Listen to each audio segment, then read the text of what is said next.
va imediatamente. Retorn ao seu posto, para que César não saiba e o destrua. Adios, então, e boa sorte, disse Plusus. Se o senhor for diasar a cidade, lembre-se de que apio aploso comanda a porta pretoria. Não esquecerei, meu amigo, respondeu a Preclaris, mas não imporei mais riscos a vossa amizade. Apio a Plusus viro-se para diasar a cela, mas pero subitamente na porta. E tarde ele susurrou. Olhem. Os tenus brilhos de luz diante de tocas cordavam a escuridão do corredor. Eles vêm. Susurrou Preclaris. Aproxime-se. Mas, em vez disso, apio apazo moveu-se rapidamente para lado da porta, fora de vista do corredor além, e desembanhou sua espada espanhola rapidamente, a toca balanço pelo corredor. O rasper de sandálias sobre a pedra podia ser distintamente ouvido, e o homem macaco sabia que qualquer que vias estava sozinho. Homem envolto uma longa capa escura pero diante da porta gradada e, segurando sua toca acima da cabeça, espiou para dentro. Maximus Preclaris, ele susurrou. Está dentro. Sim, respondeu Preclaris. Ótimo, exclama o outro. Eu não tenho certeza de que esta era a célula correta. Qualia sua missão, indagou Preclaris. Venho de César, respondeu o outro. Ele envia uma nota. Uma pontiaguda, indagou Preclaris. Pontiaguda e afiada, riu-se o oficial. Estamos esperando por voce. Sabiam, questionou o outro. Supusmos, pois conhecemos César. Então, reconciliamos-se com seus deuses, diz o oficial, desembanhando sua espada e abrindo a porta, pois está prestes a morrer. Havia sorriso frio seus lábios ao cruzar a soleira, pois César conhecia seus homens e havia escolhido bem o tipo adequado para este feito uma criatura sem consciência, cuja inveja e ciúme Preclaris havia despertado, e o sorriso ainda estava seus lábios quando a espada de Appius Plusus atravessou seu capacete, atingindo seu cerebro. O homem avancar morto, a toca caiu da sua mão esquerda e se extinguiu no chão. Agora va, susurrou Preclaris a Plusus, e que a gratidão de quails que salvo serva de pratico contra o desastre. Não poderia ter sido melhor, susurrou a Plusus. Voce tem as chaves, tem as armas dele e, agora, tem tempo de sobra para escapar antes que a verdade seja descoberta. 8 Logo. Adios, e que os deuses o protejam enquanto a Plusus avancava cautelosamente pelo corredor escuro, Maximus Preclaris encaixava as chaves nas algemas, e ambos os homens se ergueram, libertos finalmente das correntes que tanto odiavam. Não havia necessidade de formular planos, pois haviam conversado sobre isso por semanas, alterando-os apenas para atender as condições alteradas. Agora, sua primeira preocupação era encontrar hasta e metelis e os dema cuja lealdade podiam confiar, e reunir torno deles tantos outros prisioneiros quanto estivessem dispostos a segui-los na audaciosa aventura que contemplavam através de escuridão do corredor, eles se esgueiraram de cela e, nas poucas que ainda abrigavam prisioneiros, não encontraram ninguém que não estivesse disposto a jurar lealdade a qualquer causa ou a qualquer líder que pudesse oferecer liberdade. Luquidi, bingui agano estivam entre aqueles que libertaram. Quais haviam desistido de encontrar os dema quando se depararam com Medalo e hasta uma cela próxima à entrada da arena. Com eles estivam vários gladiadores profissionais, que deveriam ter sido libertados como os outros vencedores ao final dos jogos, mas que estivam sendo mantidos por algum capricho de César que eles não conseguiam entender e que apenas os inflamava de raiva contra o imperador. Todos juraram segui-lo aonde quer que Tarzan os levasse. Poucos de nos sobreviveram, diz o homem macaco, quando todos se reuniram na grande sala reservada aos competidores antes de serem conduzidos à arena, mas aqueles que sobreviveram terão vinga de César pelos males que lhes causou. Os demais serão recebidos pelos deuses como heróis dignos de toda honra, acrescentou Preclaris. Now in os importa se vossa causa e justa ou injusta, ou se vivemos ou morimos, de sum gladiator, desde que haja boa luta. Haver a boa luta. Posso lhe garantir isso, diz Tarzan, grande quantidade. Então, nos, diz o gladiator. Mas, antes, preciso libertar o restante de meus amigos, diz o homem macaco. Esvachamos todas as celas, diz Preclaris. Now James. Sim, meu amigo, diz Tarzan. Indaha outros, os grandes primatas. Capítulo 18 Nas Masmaras de Validus Augustus Castrum Mare, Eric von Harbin e Malleus Lepus aguardavam o triunfo de Validus Augustus e a abertura dos Jogos no dia seguinte. Não temos nada a esperar além da morte, diz Lepus, sombriamente. Nossos amigos estão desgraça, na prisão ou no exilio, a inveja de Validus Augusto contra seu sobrinho, Cassius Asta, foi invocada contra nos por fulvas fupas para servir aos seus próprios propósitos. E a culpa e minha, diz von Harbin. Não se censure, responde seu amigo. Não se pode imputar a voce o fado de Favonia ter lhe dado seu amor. E apnasamente invidiosa e maquiavélica de fupas que deve ser culpada. Meu amor truques tristeza a Favonia e desastre a seus amigos, diz von Harbin, e aqui esto eu, a correntadua uma parede de pedra, incapaz de desferir golpe sua defesa ou deles. Se Cassius Asta estives aqui, exclama Lepus. Homem. Com fupas adotado por César, toda a cidade se levantaria contra Valido Augusto se Cassio Asta estives aqui para nos liderar dadi, enquanto conversavam tristemente e sem esperança nas masmaras de Castrum Mare. Nobres convidados reuniam-se no salão do trono de subletas, na cidade de Castra Sanguinarias, na extremidade posta do vale. Havia senadores ricas vestes e altos oficiais de corte e do exército, resplandecentes joias e linho bordado, que, como suas esposas e filhas, formavam uma companhia magnífica e cintilante na câmara de colunas, pois Fastus, filho de César, desposaria a filha de Dion esplendido naquela noite na avenida, além dos portos do palácio, uma grande multidão se reunira uma multidão de pessoas emperando e avancando para lá e para cá, mas pressionando sempre os portos as próprias lancas dos legionários. Era uma multidão ruidosa como rugido guttural de raiva. Abaixo o tirano. Morda subletas. Morda Fastus, era o refrão do seu hino de odio das notas ameaçadoras princaram o palácio, alcançando a sala do trono, mas os patricios altivos fingaram não ouvir a voz do gado. Porque deveriam temer? Não teria subletas distribuído ducos a todas as tropas naquele mesmo dia?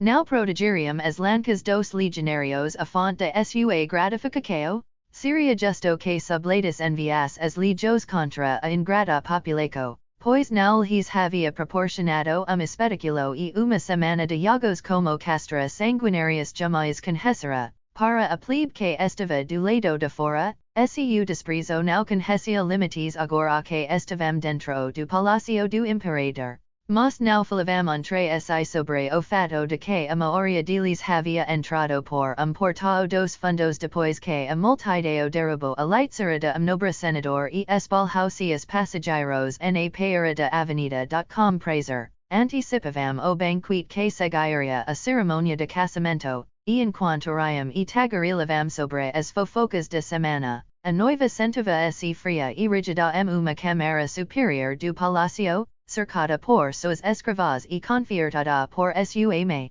Não será, diz ela, jamais serei esposa de Fastus, e nas dobras de sua veste esfocante ela sairava ao cabo de uma adega fina no corredor sob o coliseu. Tarzan reuniu suas forcas. E ele convocou Luquide e chef de uma das aldeias exteriores, que fora seu companheiro de prisão e com quem lutera lado a lado nos jogos. Veio a porta pretoria, diz ele, e picam a apio aploso que os dias passar pela muralhada cidade como favor a maximo preclaro. Via, então, entre as aldeias e reúna guerreiros. Digama eles que, se de sejam vingar se de Cesar e serum livres para viver suas proprias vidas a sua maneira, devem levantar se agora e junta se aos cidadãos que estão prontos para se revoltar e destruir o tirano. Apressemo-nos, não há tempo a perder. Reúna-os rapidamente e conduza-os a cidade pela porta pretória, diretamente ao Palácio de Cesar. Advertindo seus seguidores ao silencio, Tarzan e Maximus preclaras os conduzirem na direção dos quartos de guarda do Coliseu, onde estavam aquartelados os homens de própria coorte de preclaras. Era uma multidão heterogénea de guerreiros negros quais nos das aldeias exteriores, escravos negros de cidade e mesticos pardos, entre os quais havia assassinos, ladrões e gladiadores profissionais. Preclaras, hasta, metelas e Tarzan os lideravam, e, próximos a Tarzan, estavam Gaia, Zutho, Goiad e seus três companheiros simios. Agora tinha certeza agora de que Tarzan era demonio, pois quem mais poderia comandar os homens peludos da floresta? Sem dúvida, cada desses corpos ferozes residia o acerto de algum grande chefbeigo. Se o pequeno fora o fantasma de seu avô, então estes devem ser os fantasmas de homens muito grandes, de fato. Agora não se aproximava de desses aliados selvagens, nem, na verdade, nenhum dos outros o fazia nem mesmo os gladiadores mais ferozes. No quartel, Maximus preclaras sabia a quem falar e o que dizer, pois a motim já graçava muito tempo nas fileiras dos legionários. Summoned feico por alguns de seus oficiais, entre os quais se encontrava preclaras, os havia mantido por tanto tempo sob controle, e agora eles saudavam a oportunidade de seguir o jovem patricio os portos do Palácio de Cesar. Seguindo plano previamente estabilizado, a preclaras enviou destacamento sob o comando de oficial à porta pretória, com ordens de tomá-la à forca, caso não conseguissem persuadir apio aplauso a se junta a eles, e abri-la aos guerreiros das aldeias. Externas quando chegassem ao longo da ampla via principalis, sombrada por árvores gigantes que formavam túnel de escuridão na noite, Tarzan dos macacos liderava seus seguidores direto ao palácio, seguindo alguns carregadores de tocas que iluminavam o caminho à medida que se aproximavam de seu objetivo, algum na periferia da multidão, pressionando a guarda do palácio. Foi atraído pela luz de suas tocas e rapidamente a notícia se espalhou de que Cesar havia solicitado reforços que, mais tropas estavam a caminho. O temperamento da multidão, inflamado, não melhorou com a rápida disseminação de notícia entre suas fileiras. Alguns, seguindo líder autoproclamado, avancaram ameaçadoramente para encontrar os recém-chegados. Quem vem? Grito deles. Suiu, Tarzan dos macacos, respondiu o homem macaco. O grito que se ergueu resposta a essa declaração provoquei a voluble população não havia se voltado contra ele. Dentro do palácio, os gritos do povo trouxeram uma caranca ao rosto de Cesar e sorriso zombeteiro a muitos patricios, mas sua rico poderia ter sido bem diferente se soubessem a causa da euforia da multidão. Porque estou aqui, clamavam vozes. O que voce vai fazer? Vimos resgatar delecta das guerras de fastas e destronar o tirano de castra sanguinarias. A noticia foi recebida com estrondosos aplausos. Morte ao tirano. Abaixo os guardas do palácio. Mataram-nos. Matou-os, e de mil labios da multidão avançou. O oficial de guarda, vendo os reforços, entre os quais muitos legionários, ordena que seus homens recuassem para dentro do palácio e fechassem e trancassem o portão, e não conseguiram faz-lo instante antes do necessário, pois, assim que as trancas foram acionadas, a multidão se lançou sobre as fortes barreiras de ferro e carvalho da mensageiro pálido apressu-se para a sala do trono e para o lado de Cesar. O povo se revolta, susurrou raucamente, e muitos soldados, gladiadores e escravos se juntaram a eles. Eles estão se lançando contra os portos, que não resistirá por muito tempo. Cesar levantou-se e andou nervosamente de lado para outro, e logo parou e convocou oficiais. Despacham mensageiros para cada portão e cada cordel, e ele ordenou. Convoque as tropas o último homem que puder ser poupado das portas. Ordem que adequem a plebe e a madam.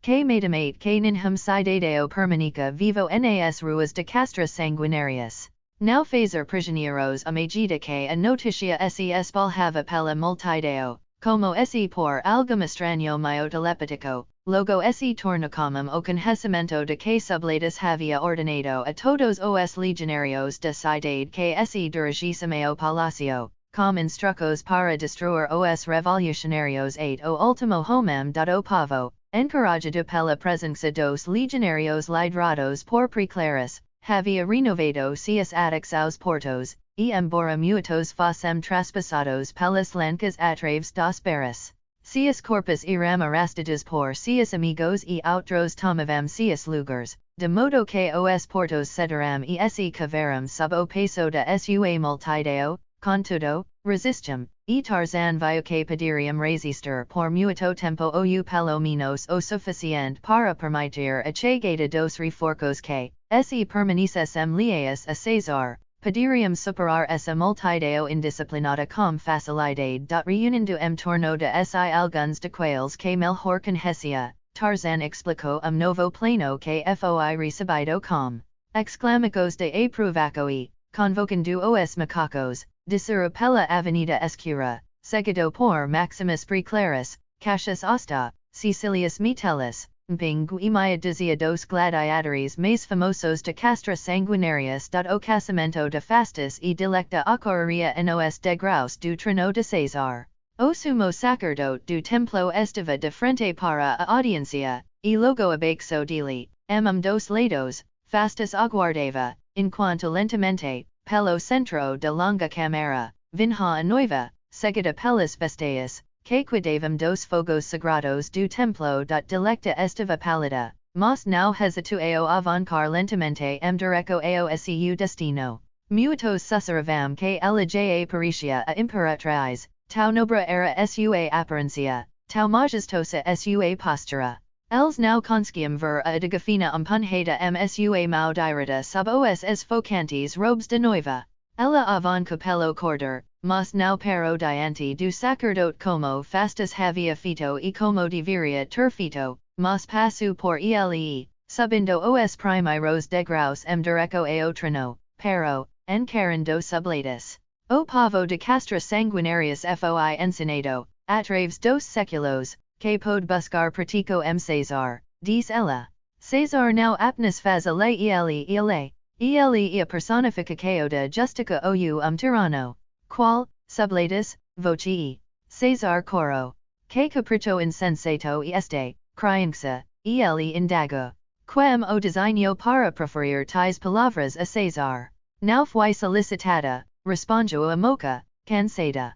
E minha última esperança e, embora eu soubesse antemão que era inútil, senti que não deveria descartá-la como inútil antes de colocá-la à prova. Venha, rosno Cesar. Chega de tolices. Tome seu lugar diante do sacerdote e repita seus votos matrimônia. Voce não pode me recusar, exclama a moca, temosamente. Apelou a Cesar, o que meu direto como cidadão de Roma, a cidade me que nunca vimos, mas cujo direto de cidadania nos foi transmitido por nossos ancestrais. A menos que a chamada liberdade nos seja negada, o senhor não pode me negar esse direto. Subletas. O imperador empalideceu e, seguida, ruborizo-se de raiva. Venha me ver minha, diz ele. Voce terra tudo o que desejar. Se não me ver agora, não haverá a minha, diz ela.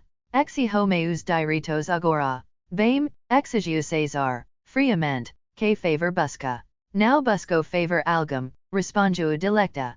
Busco o direito de saber se aquilo pelo qual este pagando este precoce rival foi feito, como prometido. O que o senhor quer dizer, exigiu Subletas. Que provas deseja?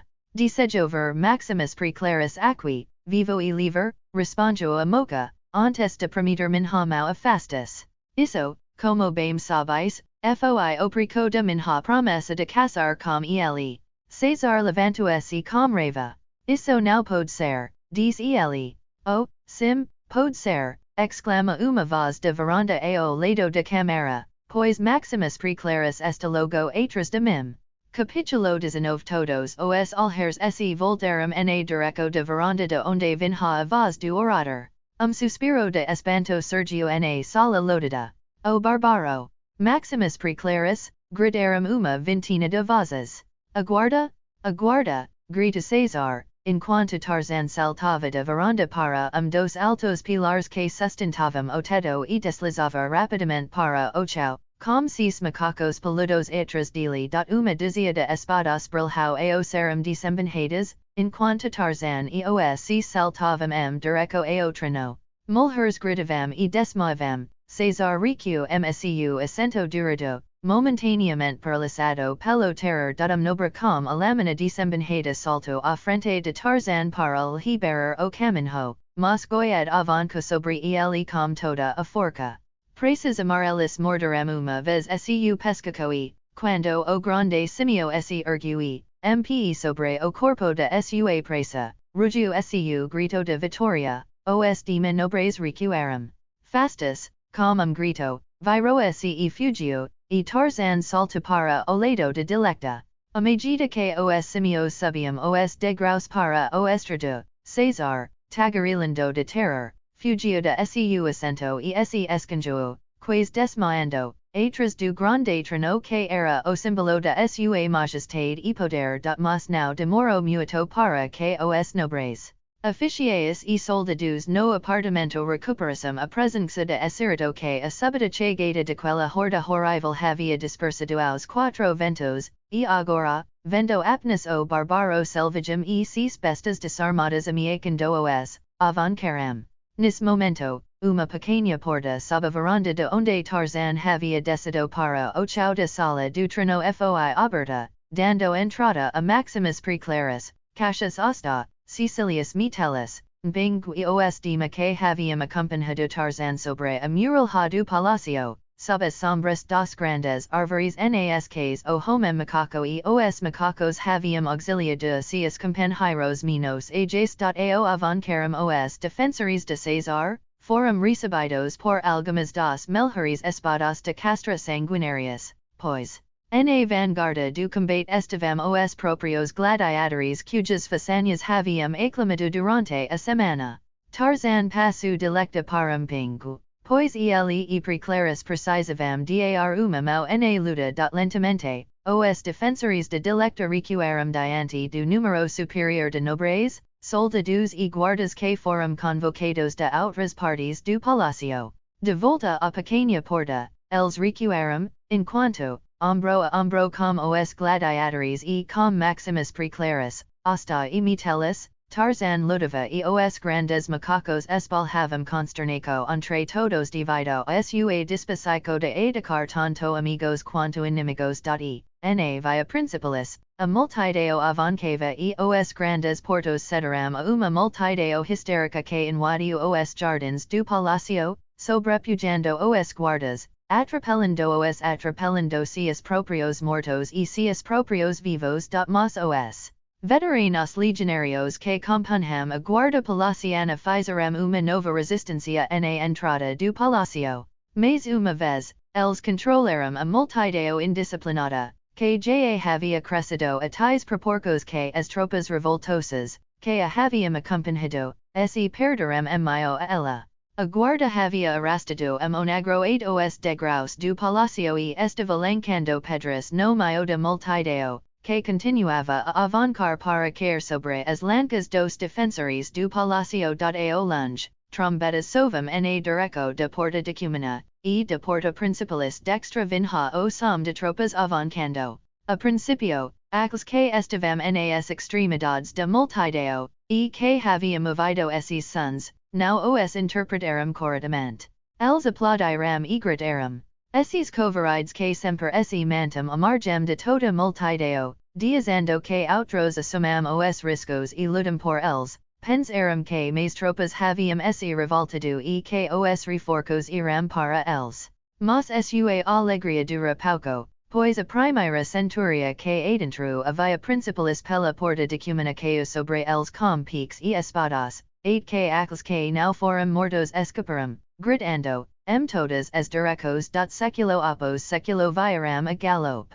Eles limparam a via principalis e caram sobre a multidão no patio do palacio, que a revolta se dissolveu individuos gritando, fugindo pela escuridão dos terrenos do palacio, buscando qualquer abrigo que pudessem encontrar, enquanto legionários terríveis os perseguiam com tocas flamajantes e espadas ensanguentadas de volta à pequena sala de onde haviam vindo. Tarzan e seus seguidores entraram. A entrada era pequena e não foi difícil para alguns homens defendê-la, mas quando tentaram recuar pela janela por onde haviam entrado e retornar aos jardins do palacio para buscar escapar pelas muralhas nas sombras das árvores antigas. Viramo chau fervilhando de legionários e perceberam que a espinha dorsal de revolta havia sido quebrada de antecâmara na qual haviam se refugiado mal os acomodava a todos, mas oferecia provavelmente o melhor refugio que poderiam ter encontrado todo o palacio de subletas, pois possuía apenas duas aberturas, a única e pequena porta que conduzia à sala do trono e uma janela ainda menor que dava para os jardins do palacio. As paredes eram todas de pedra e à prova de quaisquer armas a disposição dos legionários, contudo, se a revolta tivesse fracassado e os legionários não tivessem se juntado ao povo, como esperavam, de que valeria este santuário temporário? No instante que a fome e a sede os assaltassem, esta mesma sala se tornaria sua sala de prisão e câmara de tortura e, talvez, para muitos deles, vestibulo para o túmulo. Ah, dilecta, exclama Preclaris, no primeiro momento que pode ir ela, encontrei apenas para perdê-la novamente. Minha imprudência, talvez, tenha he trazido a morte. Sua chegada me salva da morte, respondiu a moca, retirando a adegada seu vestido e exhibindo a Preclaris. Eu o escolhi como marido em vez de fastas, diz ela, portanto, seu morar agora, terei vivido mais do que deveria.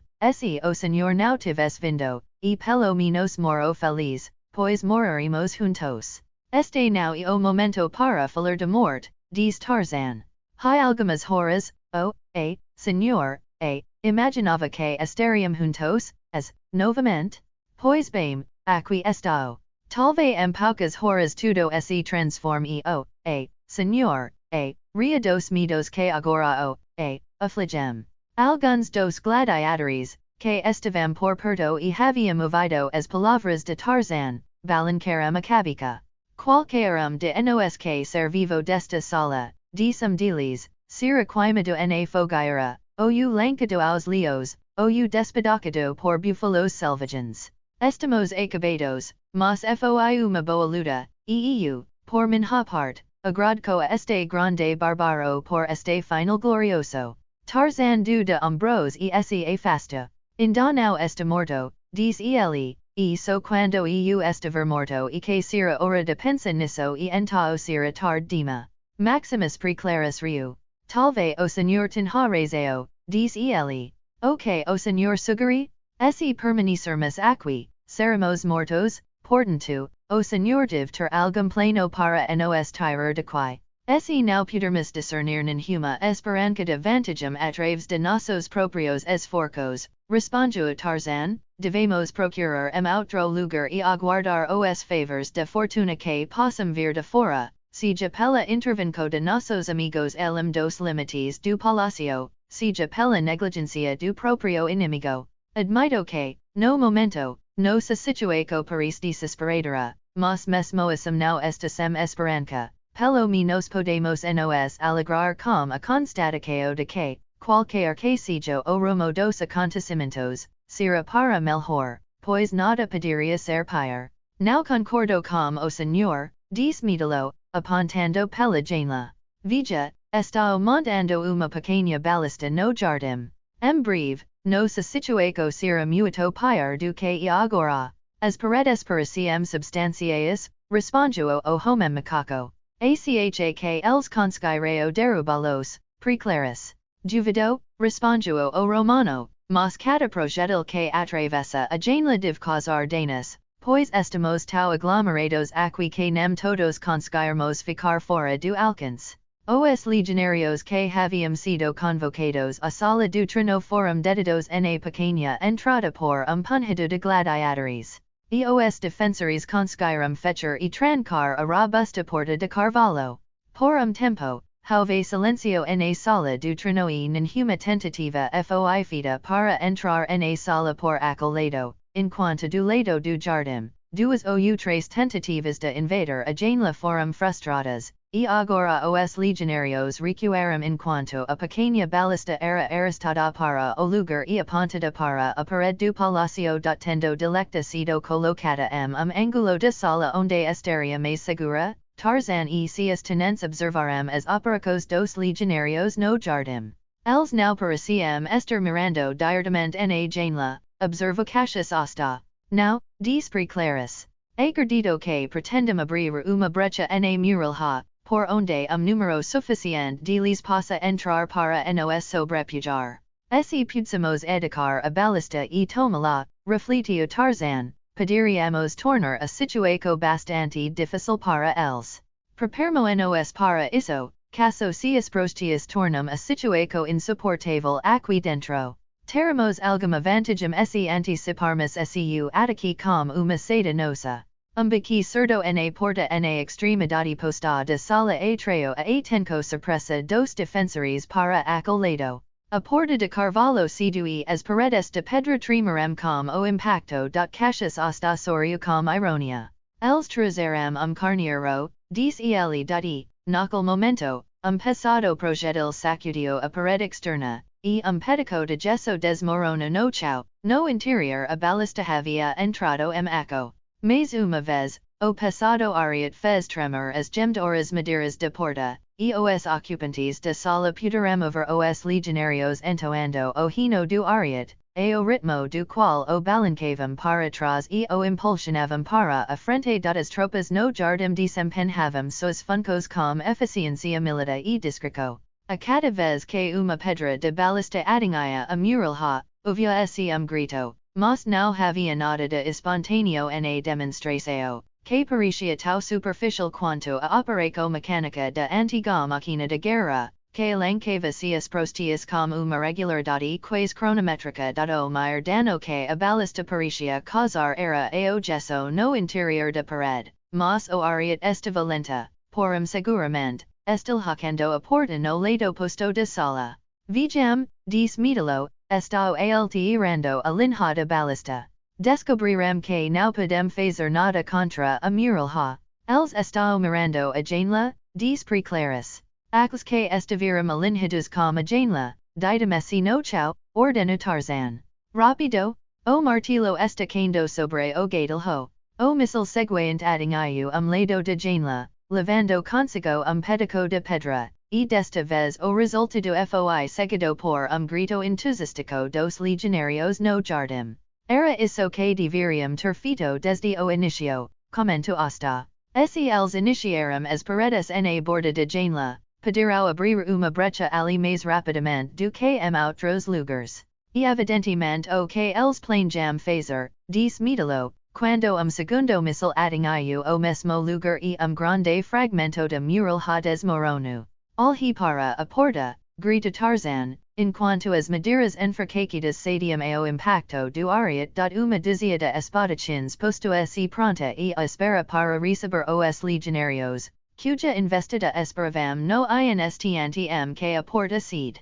Lado de sala, os seis macacos agachavam-se, resnando, e mantinham-se sob controle apenas pelas repetidas garantias de Tarzan de que os homens na sala com eles eram amigos do homem macaco. Com a porta desabando, houve silêncio momentâneo, enquanto cada lado esperava para ver o que o outro faria, e na comaria que se seguiu, somrugidor, ameaçador e pronunciador, atravesso o ar, seguido pelos gritos dos legionarios na sala do trono e dos legionarios no jardim, que abafaram todos os outros sons da defenda ao redor de janela havia sido ampliada. Os misses de balista haviam desmoronado a muralha do teto ao chão e, como sem conformidade com plano preestabilizado, os legionarios educaram simultaneamente, grupo avancando sobre a entrada da sala do trono, o outro sobre a brecha na parede posta. Tarzan voltou-se para os macacos e, apontando na direção da parede rompida,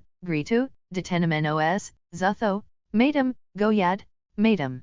Os homens próximos a ele o alharam surpresas e talvez tenham estremecido pouco a ouvir a voz rosnante de uma feracer de garganta do gigante bárbaro, mas perceberam instantaneamente que ele estava falando com seus companheiros peludos, a ouvir os macacos saltaram para frente com presas a mostra e, resnando horrivelmente, se lançaram sobre os primeiros legionários a alcançar a janela. Dois macacos caram, traspassados pelas lancas romanas, mas diante da fúria bestial dos dima, os soldados de César recuaram. Atrás deles, grita Tarzan para preclaras. Seguimos para o jardim. Capturam a balista e viremene contra os legionários. Mandremos a porta da sala do trono 8 que tenham aprendido a balista, e então recuaremos para nos juntarmos a vocês. Após os macacos guerreiros educaram os três patricios, Maximus Preclaris, Cassius Asta e Cecilius Metellus, liderando gladiadores, ladros, assassinos e escravos no jardim, lucrando com a vantagem temporária que os macacos haviam conquistado para eles. Lado a lado com os gladiadores restantes, Tarzan luta para contra os legionários, impedindo-os de alcançar a pequena porta. 8K o restante de seu grupo chegas saranca ao jardim e se apoderas de balista. Ao alhar para trás, ele viam conduzindo dilecta para fora da sala na retaguarda dos prisioneiros que haviam escapado. Então, ele voltou a se dedicar à defesa da entrada, que a seu pequeno grupo mantive obstinadamente 8K Tarzan vice a balista nas mãos de seus próprios homens e, avancando passo a passo pela sala, eles recuaram pela brecha na parede. Ao ouvir o comando de Preclaris, eles saltaram para o lado.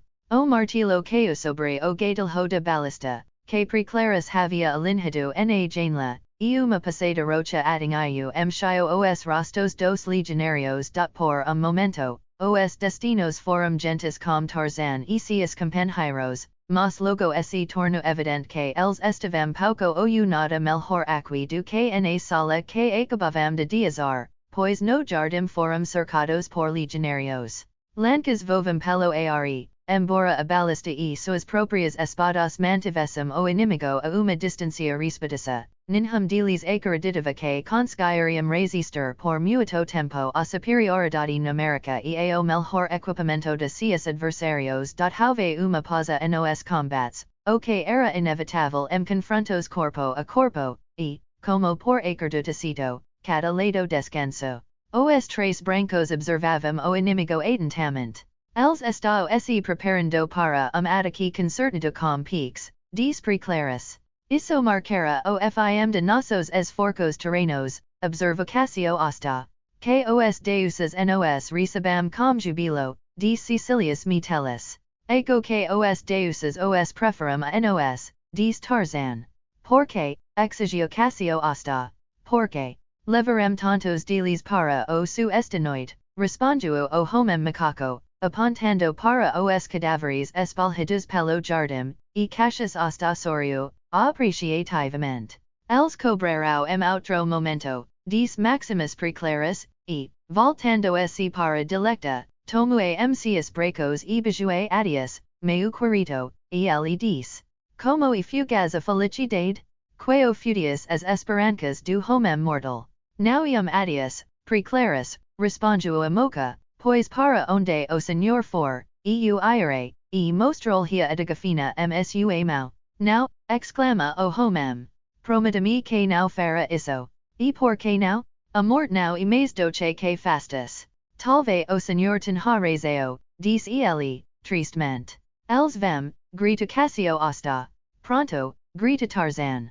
Entergem tudo o que timos. Amort e preferivel as masmaras do Coliseu. Capitulo 20 do extrema do jardim, acima do fragerta batal ha cuso, ergu se grito selvagem uma nova nota que atreo a atenco surpresa dos contenders de ambos os lados. A cabica de Tarzan se ergu alerta. Suas narinas ferrearam oar reconhecimento, esperança, surpresa e incredulidade percorreram sua consciência enquanto ele permanecia ali, como os olhos brilhando, observando por cima das cabicas de seus adversários. Volume crescente, o rugido selvagem e com no jardim de César. Os legionários voltaram se para enfrentar a vanguarda de exército liderado por uma horda de guerreiros ibano, gigantes reluzentes de cujas orgulhosas cabicas flutuavam coqueries de penas brancas e de cujas gargantas emanava o selvagem grito de guerra que havia preenchido o coraco de Tarzan. Os waziri haviam chegado à frente deles, Tarzan viu mover e, com ele, Luquidi. Contudo, o que o homem macaco não viu, e o que ninhum dos presentes no jardim de César viu mais tarde, foi a horda de guerreiros das aldeias exteriores de Castra Sanguinarias que, seguindo os waziri para dentro da cidade, já invadiam o palacio em busca de vingança que lhes fora negada por tanto tempo. Enquanto os últimos legionários no jardim depunham suas armas e imploravam a pratico de Tarzan, moverou caruate o homem macaco e, ajoelhando se a seus pés, beijou sua mão, e no mesmo instante pequeno macaco caiu de uma árvore pendurada sobre o ombro de Tarzan. Os deuses de nossos ancestrais foram bondosos como os waziri, des movero, caso contrário, teríamos chegado tarde demais.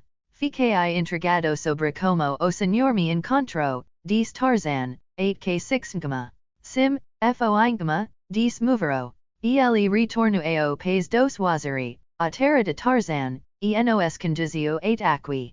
Muitas vezes teríamos desistido, pensando que ele estava louco, mas ele nos incentivou a seguir em frente, e nos o seguimos. Agora, o grande buana pode retornar conosco para a terra de seu povo. Now, diz Tarzan, balancando a cabica, não posso ir ainda. O filho de meu bom amigo ainda está neste vale, mas o senhor chegou a tempo de me ajudar a resgatá-lo, e não há tempo a perder. Legionários, largando suas armas, fugiam do palácio, de onde vinham os gritos e gemidos dos moribundos e os ovos e clamores selvagens da horda vingadora. Preclaris a proximo-se de Tarzan.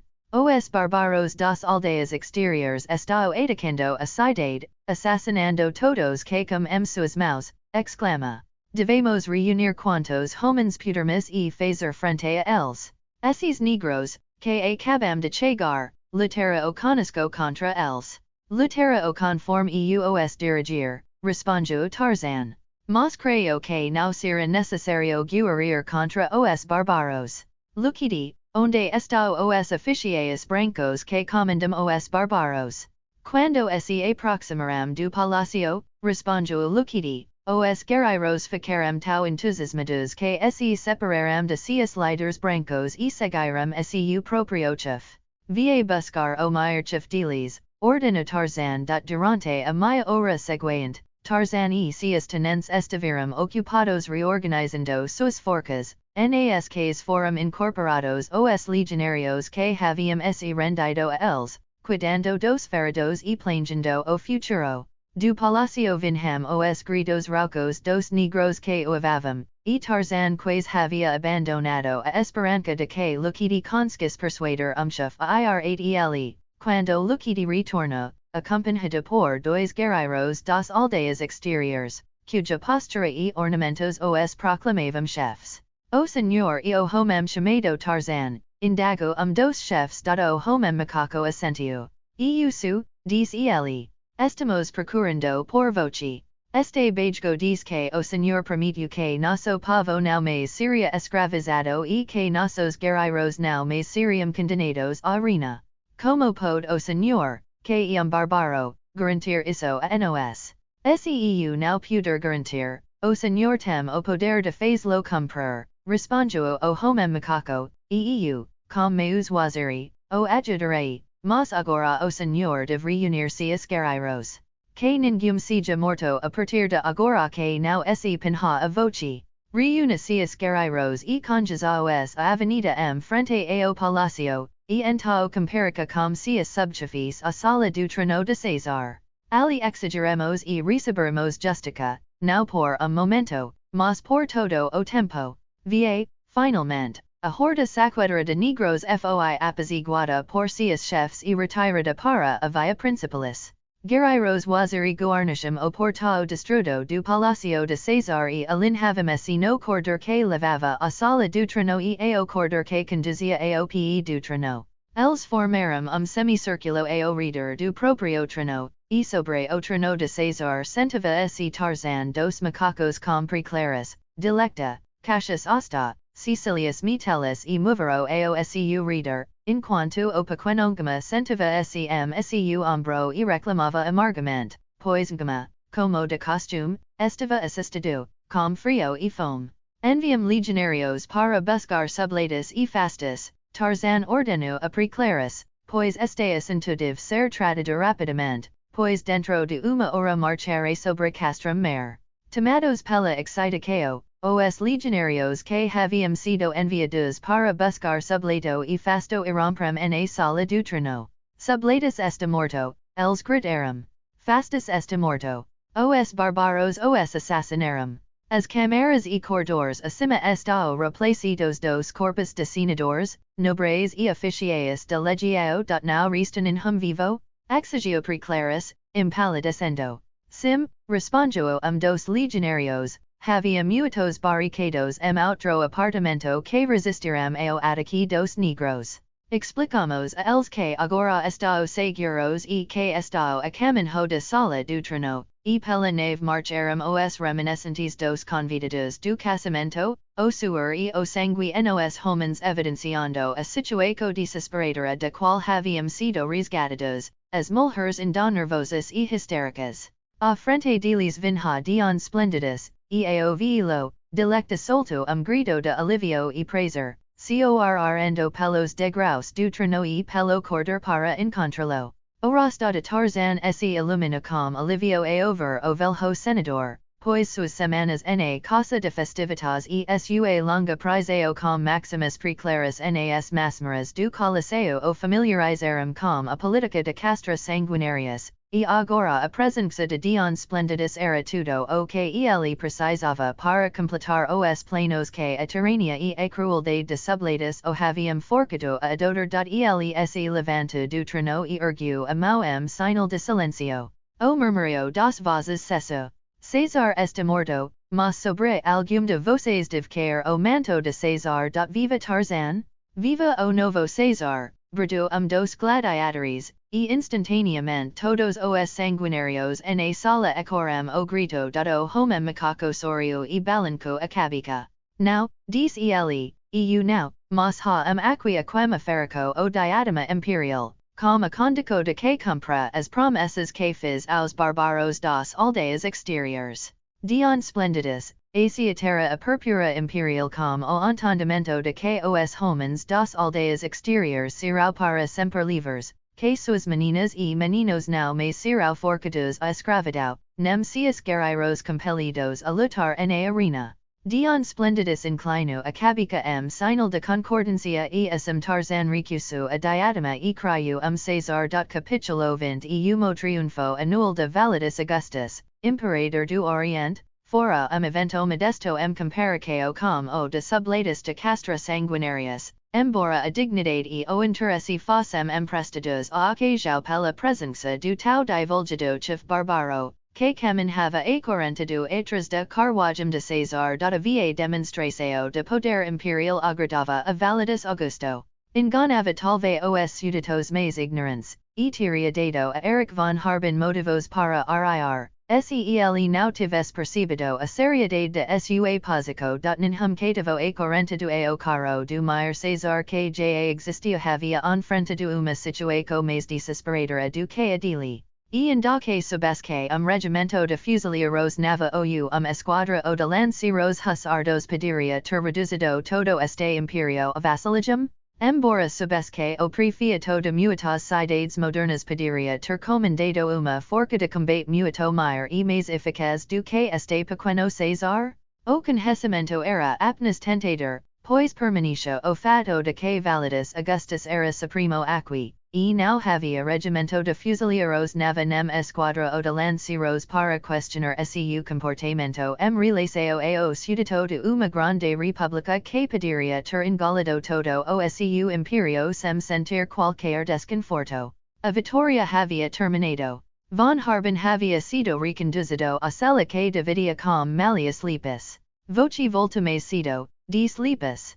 Como o triunfo de Validus o impressionou. Now foi grande espetaculo, a julgar pela quantidade de entusiasmo demonstrada pelas pessoas.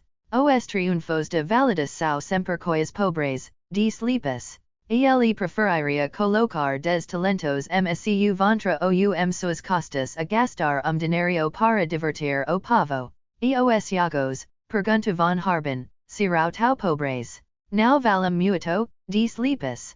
Timos poucos criminosos aqui e, como temos que comprar todos os nossos escravos, el são valiosos dema para desperdicalos dessa forma. Muitas das lutas são entre feras selvagens, ladro ou assassino occasional pode ser colocado contra gladiador, mas, sua maior parte, Validus depende de gladiadores profissionais e prisioneiros políticos inimigos ou supostos inimigos de Cesar.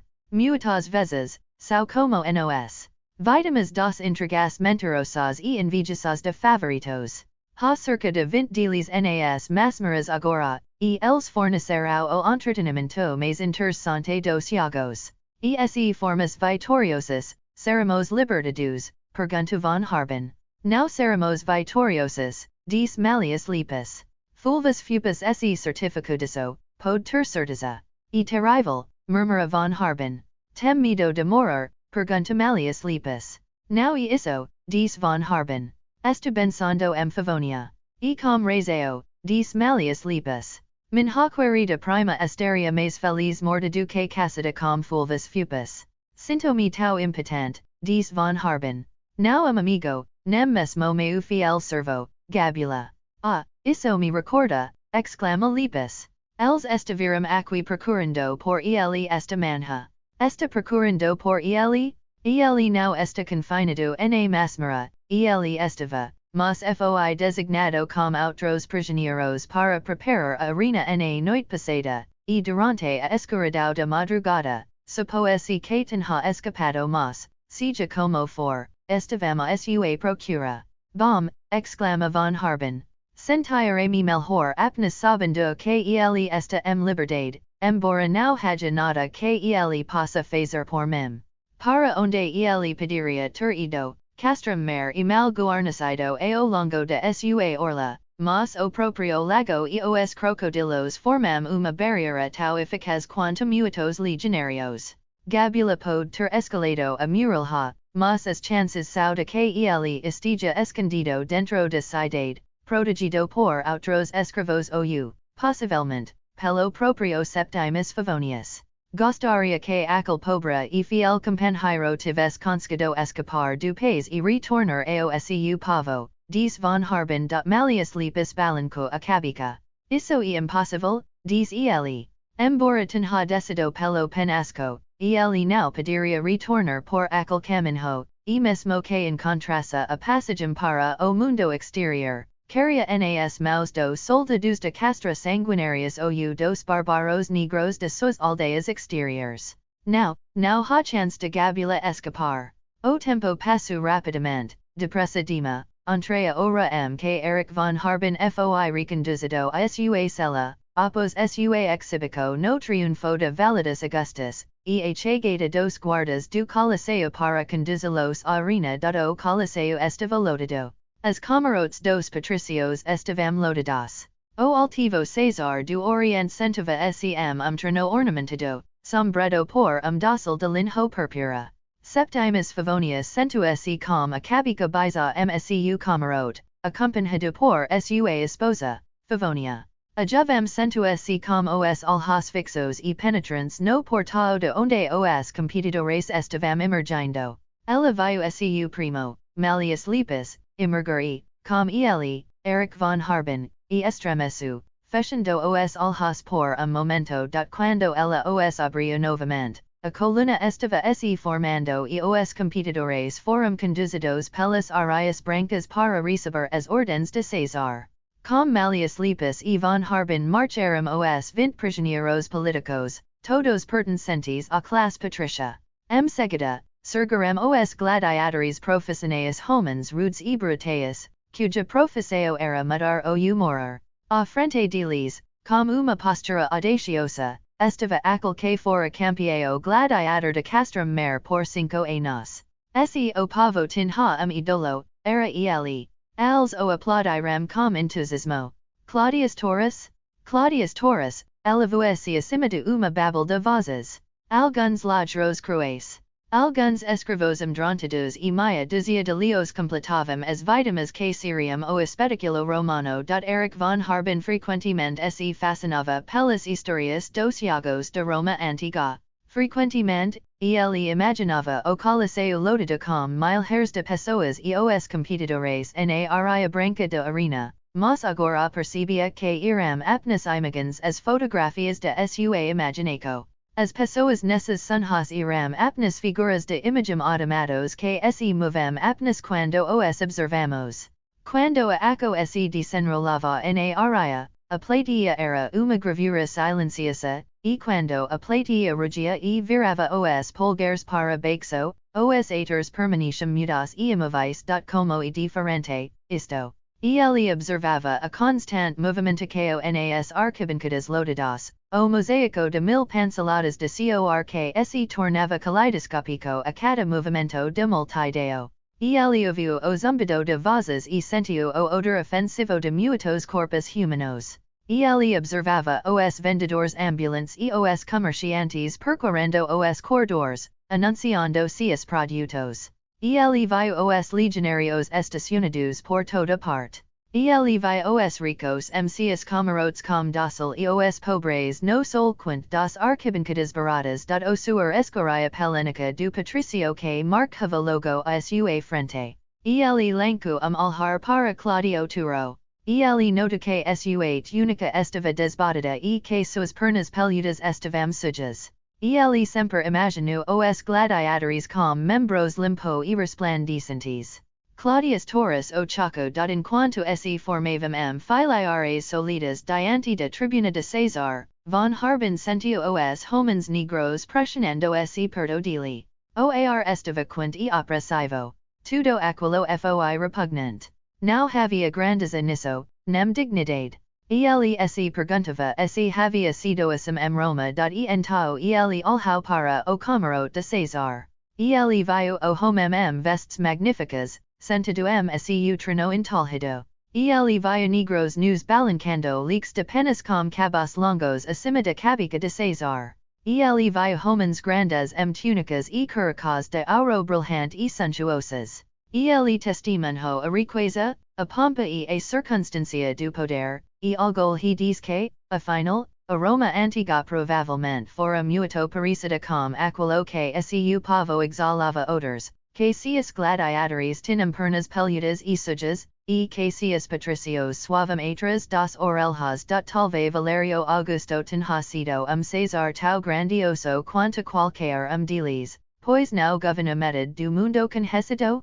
Poucos deles haviam feito mais do que isso. Seus alhos percorreram a fileira de camarotes. O prefeito dos jogos estava falando e von Harben ouviu sua voz, mas as palavras não alcançaram seu cerebro, pois seus alhos haviam subitamente encontrado os de uma moca. Ele viu a angústia e o horror desesperançoso seu rosto e tentou sorrir ao olhá, sorriso de encorajamento e esperança. Mas ela só viu o início do sorriso, pois as lágrimas vieram e a imagem do homem que amava era apenas uma mancha opaca como a dor seu coraco. Movimento nas arquibancadas atrás dos camarotes atraiu os alhos de von Harben, que franziu a testa, es forcando esse para esse certificar de que estava enganado, mas não estava. O que ele havia visto era gabula ele se dirigia à tribuna imperial, onde desapareceu atrás das cortinas que formavam o fundo do trono de César. Então, o prefeito ordenou que saíssem da arena e, enquanto von Harben atravessava a área, tento encontrar alguma explicação para a